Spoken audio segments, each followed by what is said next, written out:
Amhari is supposedly a senior financial advisor who is a key person, according to some sources, who negotiated the settlement with IPIC on behalf of Malaysian government. In other countries, this guy would have been hauled in front of a select committee and it wouldn't be long before he would have been apprehended. He is a party with the strongest conflict of interest. Your company accepted 2 million ringgit from the Prime Minister. When we trace the money, it traced back to SRC, which was a 1MDB company, which traced back to the pension fund. How could you be the person who can negotiate on behalf of the public for a fair and equitable settlement to the public? You steal the money, and now you are being put in a position to try to cover the trap. He has not responded. I know the media has been trying to call him. I don't think he has, but as far as I know, he lives somewhere around here. Yeah, oh, I forgot. He lives somewhere around here. I can give the address to Tony after this. I've named one foundation. This foundation sounds very Islamic. Yayasan, what do you Al-Abra? I said, no, Al-Kabra, something. Well, it sounds, it's an Islamic sounding foundation. I checked. This is the same foundation that in 2013 organized a very large Muslim gathering that allow UMNO to benefit as if it is also an Islamic party. This is a foundation through which it seems that UMNO has outsourced and subcontracted the campaigns to attract the religiously, Islamically inclined voters to come to it. 5 million ringgit of public money of pension fund was used for what was an UMNO campaign by a foundation. 2 days ago, Datuk Mahfuz Omar, the MP of Pokok Senar, called me and said, Wala, I just realized that foundation is related to Ketua UMNO bahagian Pokok Senar. So it went to one UMNO divisional chief, 5 million ringgit. But the best story of it all must surely come back to Rosmah and Najib. I look at all the numbers and all the checks that went out. There was, I think, about 10 credit card payments from 2 credit cards. One Visa, one MasterCard, obviously. And this is Najib's MasterCard and Najib's Visa card. And the reason why it appeared in the transaction was because the money from Najib's private account, which received the money from SRC, was used to pay these 2 credit cards. In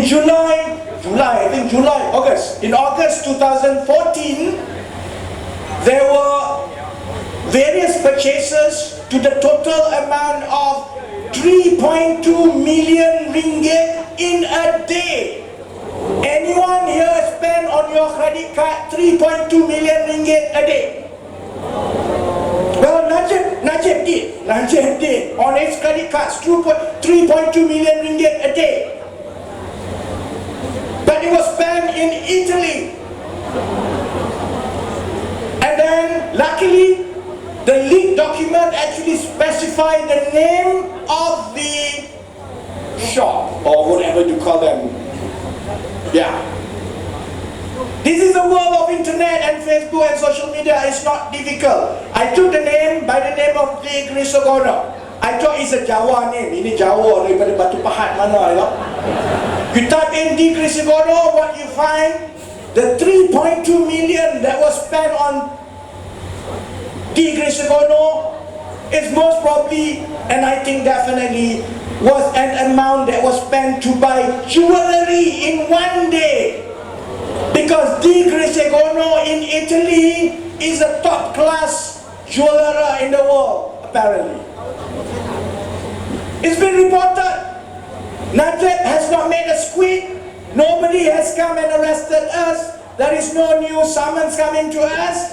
Najib has not denied at all, despite my direct question to him, and I said, Dato' Sri Najib, you spent 3.2 million on your credit card in August 2014. You used the public money from the pension fund to settle the credit card. You used 3.2 million to buy jewelry in the jeweler in Italy. Let me ask you a very simple question. Did you buy the jewelry for yourself? Because I never saw him with an earring. Then I ask a very simple question.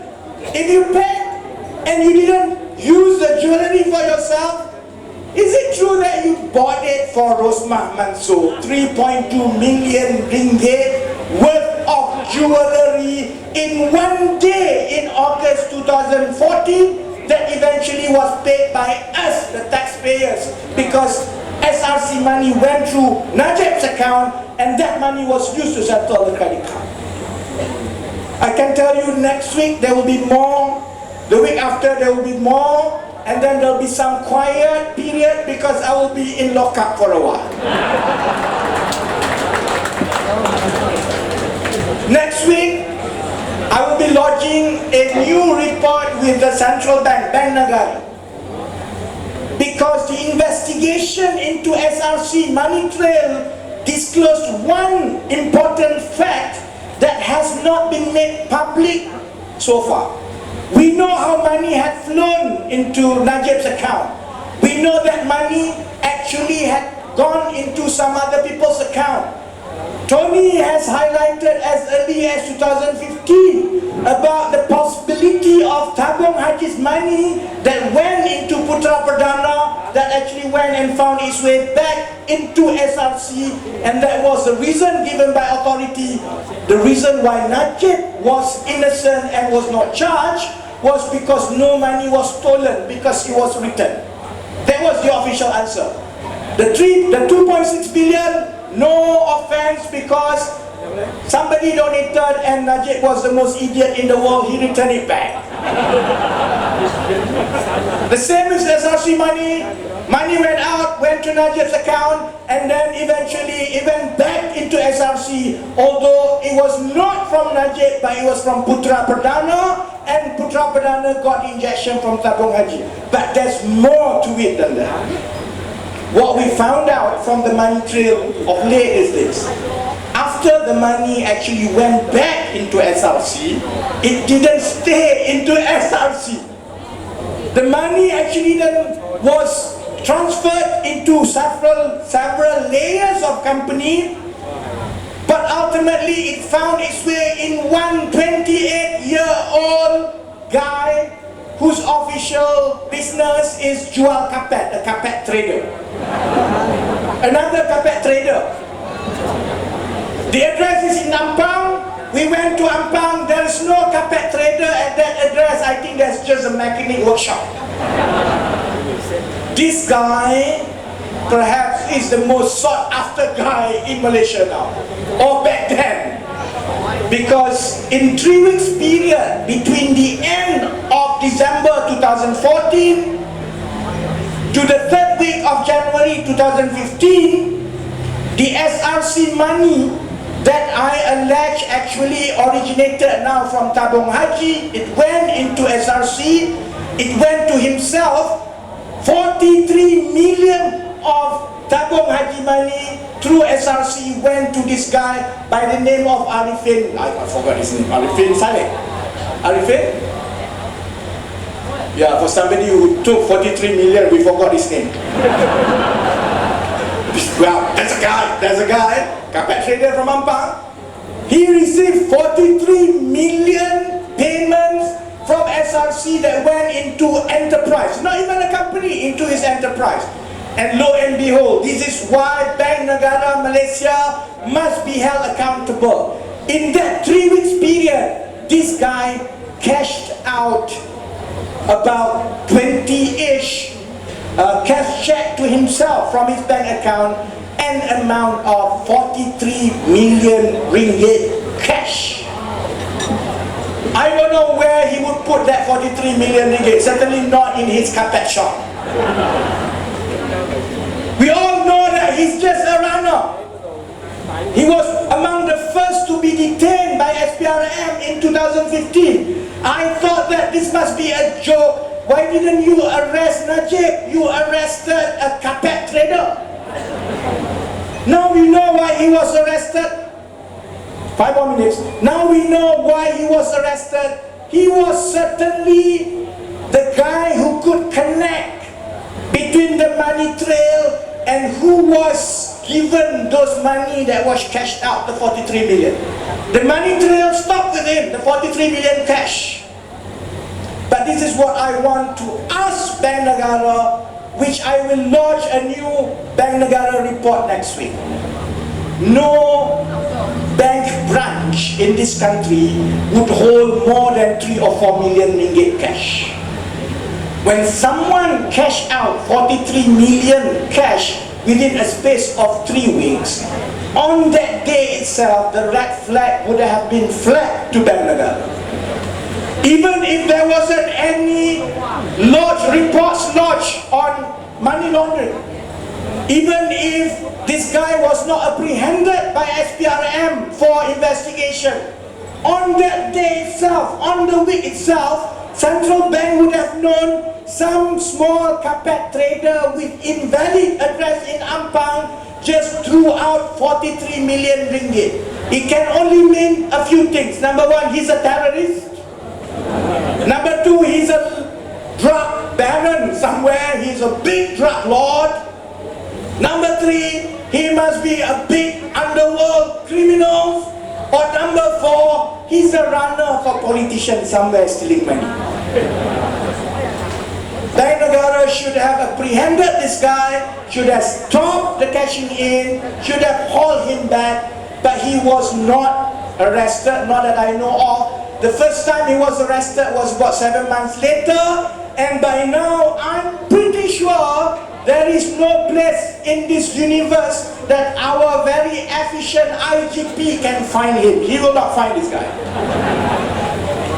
So that's why, let me stop there. At the end of the day, I know that I just realized this is one day after 505. I know that the last 4 years could have been very frustrating, more so for the gentlemen and ladies like all of you who at every single time when Tony Pua asked for donation, you gave. At any big rally in the last 4 years, you would have been so loyal to listen to us talking about the same thing and the same thing and the same thing, and you laugh at the same Rosman jokes all the time. I know that you feel that this is a hopeless battle, but let me share you one final thing. A lot of people think that I was crazy because I kept saying a three-corner fight is actually good for opposition. I kept saying that to sever the tie quickly with pass. To the annoyance of my other party members, I kept saying that severing the relationship with pass, the sooner is the better, because the electoral arithmetic is actually better for Pakatan Harapan in a three-corner fight. I know a lot of people don't understand. I tried to explain to UMNO, I tried to explain to Ahmad Maslan, but I don't think it's worth it. He doesn't understand computation. Put it this way. The majority of the seats, the marginal seats that we have in this country, those 50 seats that we have to win, they are all either mid seats or Malay majority seats with significant non-Malay presence. In Semenanjung, Malaysia, only seats in Kelantan, Terengganu, the northern part of Kedah, and 4 seats in Johor actually have more Malays than 85%. The rest are basically 80, 20 or even lower. Take Hishamuddin, and I'm talking to Hishamuddin. Make sure this gets to Hishamuddin. Hishamuddin with 2 minister payments, Menteri Pertahanan dan Special Function Minister. Takes Hishamuddin seat, Sembrong. Sembrong is a formidable seat for opposition. We can't go in before. But a lot of people forget Sembrong is a 70% Malay, 30% Chinese Indian seats. When the Malays are split 3 ways, Malay votes split 3 ways, and UMNO votes have hemorrhaged to the point that in some areas when we poll, we know that UMNO votes had gone down almost by 50%. The best case scenario for UMNO in